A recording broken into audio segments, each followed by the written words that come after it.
Bonsoir à tous. Merci de nous faire confiance sur New World Info. C'est l'heure de décryptage. Nous recevons l'éditorialiste Mamadou Diouf. Avec lui, nous allons parler de la Russie et de l'Ukraine. Les négociations n'avancent pas. Bonjour Mamadou Diouf, vous allez bien? Bonjour Michel. Alors, on va parler de la Russie et de l'Ukraine. On parlait des négociations. D'abord, c'était en Biélorussie. Ensuite, on avait également parlé de l'Israël parce qu'on a vu le Premier ministre israélien qui était en Russie, voir le président Poutine. Et puis, ces derniers temps, on parle aussi de la négociation turque qui sera conduite par le président Recep Tayyip Erdogan. Éclairez-nous, s'il vous plaît, Mamadou Diouf. On est en face d'une guerre qui est très loin de ce qu'on veut présenter aux gens, une guerre entre la Russie et l'Ukraine. On est en face d'une guerre qui menace actuellement la paix mondiale. Vous voyez, certains des bombardements de la dernière fois étaient extrêmement proches de la Pologne. Et si les gens se 20 kilomètres rappellent, précisément de la voilà, Pologne. si les gens se rappellent les cours d'histoire, Première, Seconde Guerre mondiale, les triples ententes, les alliances, etc., il suffit que la Pologne se considère comme étant attaquée pour que l'OTAN considère que c'est l'OTAN qui a été attaquée. C'est-à-dire on se retrouve dans une guerre avec un très grand nombre de pays d'un seul coup. Mais tous ceux qui l'ont compris essayent de faire ce qu'ils peuvent pour éviter que le conflit en arrive là-bas. Parce que ce n'est pas nécessairement l'Ukraine, ce n'est pas nécessairement la Russie qui va le déclencher, mais un forcené peut à un certain moment dire, puisque les gens ne veulent pas nous soutenir, envoyons-leur 2 ou 3 missiles pour les obliger à rentrer dans la guerre. Donc, il y a cette chose-là qui fait que il vaut mieux arrêter le feu présentement parce qu'on ne sait pas jusqu'où il va aller. Et effectivement, tout le monde s'y met.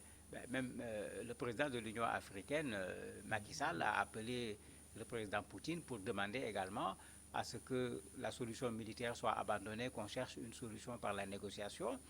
Pour le moment, c'est la Turquie qui a réussi, j'allais dire, la rencontre la plus importante en faisant en sorte que les deux ministres des Affaires étrangères de l'Ukraine et de la Russie se rencontrent. Mais c'était plutôt comme un dialogue de sourds. Quand ils sont sortis, chacun a fait sa conférence de presse à part. Et à chaque fois que tu écoutes l'autre, il est en train de charger l'autre en disant que il n'a pas voulu faire ceci, il n'a pas voulu écouter cela. Le dialogue d'aujourd'hui également, c'est pratiquement la même chose. Très vite, ils l'ont interrompu en disant que les définitions des termes ne sont pas les mêmes. Donc il faut des rencontres techniques pour qu'on s'accorde sur les termes avant de pouvoir continuer. Il est prévu que le dialogue continue demain. Alors, au niveau de la communication également, on sent un écart parce qu'un négociateur russe voit des progrès dans les pourparlers, alors que du côté ukrainien, ce n'est pas ce qu'on voit. Mais bien sûr, il faut dire qu'il y a des progrès quand même. Puisque le fait que les deux s'asseyent, c'est déjà quelque chose. Les couloirs humanitaires, c'est déjà quelque chose. Mais quand l'Ukraine a voulu négocier, ce n'était pas pour ça. Juste même avant la négociation d'aujourd'hui, le président Zelensky avait été très clair. Il dit ce qu'ils veulent, c'est un cessez-le-feu et un retrait des Russes. Bon, quand tu le mets sur la table des négociations, tout le monde sait comment on négocie. Il faut chercher très haut, parce qu'après, il va falloir laisser quelque chose. Ouais. Il a demandé très fort. Vous avez vu ce que le président russe également a dit. Lui, il est très clair. Il faut qu'on accepte que la Crimée et autres font partie de l'Union soviétique, de la Russie plutôt, clairement, que l'Ukraine devienne une zone qui va être totalement neutre et qu'on nettoie l'Ukraine des néo-nazis et autres qui se trouvent là-bas. On négocie sur quoi?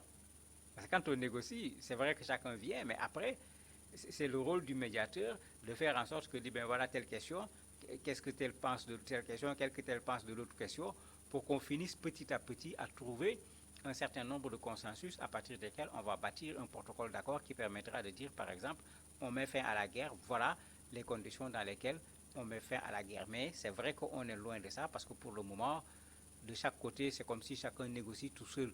Même s'il s'associe avec l'autre, il vient, il dit ce qu'il veut, l'autre vient dire ce qu'il veut. Il faut préciser aussi qu'il y a des éléments de la négociation que nous ne connaissons pas, qu'ils ne nous disent pas. Et c'est normal, c'est une guerre. La stratégie dans la guerre, la négociation en fait partie. Il n'y a jamais eu de guerre sans négociation, pas à la fin. Mais même pendant la guerre, il y a de la négociation, puisque quand je me sens en position de force, je peux dire à l'autre, mais arrête. À un certain moment, c'est ce que la Russie faisait en donnant des ultimatums, faites ça ou bien on bombarde telle ville. C'était comme ça.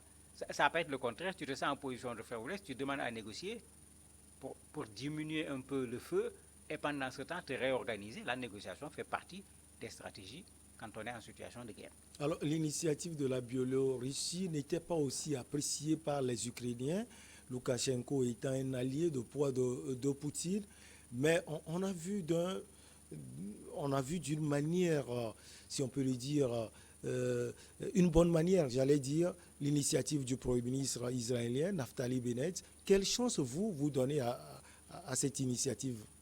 Je ne lui donne pas une grosse chance. Ça risque d'être ce qu'on a vu avec la Turquie. Parce que quand vous regardez la position d'Israël par rapport à ces deux pays, vous regardez la position de la Turquie par rapport à ces deux pays, la position de la Turquie est plus intéressante puisque la Turquie est un élément qui intéresse énormément la Russie. Bien que la Turquie est membre de l'OTAN, la Turquie a une très bonne relation également avec l'Ukraine. D'ailleurs, certains de leurs matériels de guerre, ils étaient en train de s'apprêter lors de la dernière visite entre les deux présidents de pouvoir fabriquer une partie de ce matériel au niveau de l'Ukraine.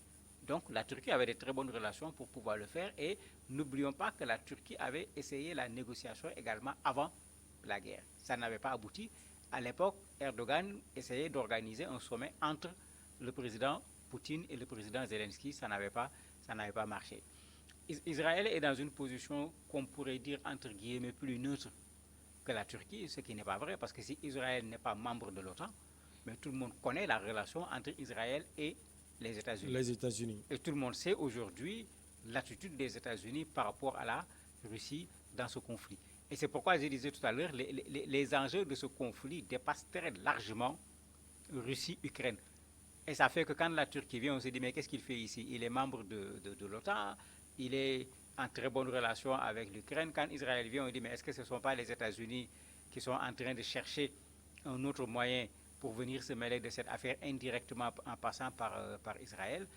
Pour moi, le plus important, c'est qu'il puisse y avoir des institutions, voire des individus, pour faire en sorte que le président Zelensky rencontre le président Poutine et qu'on arrête cette guerre. Parce que Zelensky doit tirer la leçon. Tous ceux qui avaient aboyé ici avant que la caravane ne vienne, ben, quand la caravane est arrivée, à la limite, ils n'ont plus aboyé. Je ne dis pas que ça n'a pas empêché la caravane de passer, mais ils n'ont plus aboyé. S'ils continuent aujourd'hui, mais ils risquent de faire écraser un pays, à la limite inutilement, parce que je ne crois pas. Bien qu'ils disent on va résister, on va gagner, je ne pense pas qu'il y croit. C'est son rôle en tant que chef d'État. Si le chef d'État dit on va nous gagner, les militaires prennent leurs affaires et s'en vont. Mais qu'il arrête, qu'il négocie avec Poutine, ça va sauver des vies, ça va préserver une partie de ce pays qu'on est en train de détruire inutilement, alors que je ne vois pas d'issue sous forme d'une victoire de l'Ukraine sur la Russie. Donc à un certain moment, il faut savoir s'arrêter, être réaliste, savoir que bon, ceux qu'on attendait au secours ne sont pas venus, je n'ai pas suffisamment les forces qu'il faut, il faut avoir le courage d'arrêter et de ne pas continuer à sacrifier tout un peuple. On parle de millions de déplacés, plus de 2100 habitants, j'allais dire, de Mariupol tués depuis le début de l'offensive. Selon la mairie, il y a d'autres villes également de l'Ukraine, d'où l'importance aujourd'hui des pourparlers. Oui, mais c'est très important parce qu'on est à peu près à 2 700 000 personnes déplacées.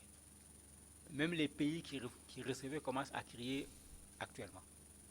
Puisque 2 700 000 personnes en 2 semaines. Vous imaginez la logistique que ça demande, alors que parmi ces gens, vous avez des malades, vous avez des blessés, des personnes âgées, des enfants, des femmes, etc. Vous voyez la logistique que cela demande. C'est bien, la communauté internationale est venue appuyer la Pologne d'un point de vue matériel, d'un point de vue financier, mais à un certain moment, la Pologne risque de dire, mais attendez, on n'en peut plus. Bon, les autres pays commencent à prendre, la France en a pris 10 000. Bon, 10 000 sur 2 700 000, bien que la France a montré qu'on en a pris, on a montré les maisons où on les a mis, mais ils n'ont rien pris. Les autres pays, c'est la même chose. Et quand vous regardez, c'est plus des citoyens de ces pays qui sont venus avec des voitures prendre des gens amenés que ces pays qui ont fait véritablement ce travail-là. N'oublions pas que nos parents africains n'ont pas bénéficié de cela. On les a mis carrément à l'écart. Leurs pays ont dû se débrouiller pour faire en sorte qu'ils puissent traverser la frontière comme tout le monde. Donc ce flot-là est un problème et l'Europe a toujours peur de l'augmentation de sa population parce qu'ils ne veulent pas que leur confort bouge. Et quand tu amènes 2 millions de personnes quelque part, s'il n'y a pas le nécessaire, ça va se ressentir pas seulement au niveau des personnes déplacées, mais au niveau des autres. Le nombre de morts, pour le moment, on ne connaît pas. La Russie donne un chiffre, l'Ukraine donne un chiffre. Ce qui est sûr, quand on écoute les populations elles-mêmes qui ont quitté leur lieu, certains vous disent, mais ceux qui ont été tués, on les a enterrés dans le jardin. C'est-à-dire qu'on n'est pas en mesure, à cause de la situation de guerre, d'aller les enterrer au cimetière, où on a déclaré ces morts-là. C'est après la guerre, malheureusement, qu'on va avoir le véritable chiffre. Pas seulement des morts, mais certainement des disparus, parce qu'il y en a qui seront coincés dans les décombres avec les bâtiments qui sont tombés. Qui va aller les rechercher? Ce n'est pas évident tant les bombes continuent à tomber. Donc la situation est suffisamment grave, effectivement, pour qu'on puisse, ça aurait été les Nations Unies, c'est vraiment l'idéal, mais les Nations Unies qui font une démarche avec dans un camp les États-Unis, dans l'autre camp la Russie, veto contre veto, on ne risque pas d'aller loin et c'est pourquoi on ne sent pas véritablement les Nations Unies parce qu'il y a un blocage qui est là, qui est à la limite systémique, qui est lié au système lui-même. C'est d'autres qui sont en train d'essayer de faire quelque chose. La rencontre qui a eu lieu entre les ministres des Affaires étrangères de l'Ukraine et de la Russie, mais les Nations Unies étaient l'entité la plus indiquée pour l'organiser, ouais, même si les Nations Unies venaient l'organiser en Turquie ou dans un autre pays. Merci beaucoup à vous, Mamadou Diouf. Une petite pause et derrière, on reçoit notre invité.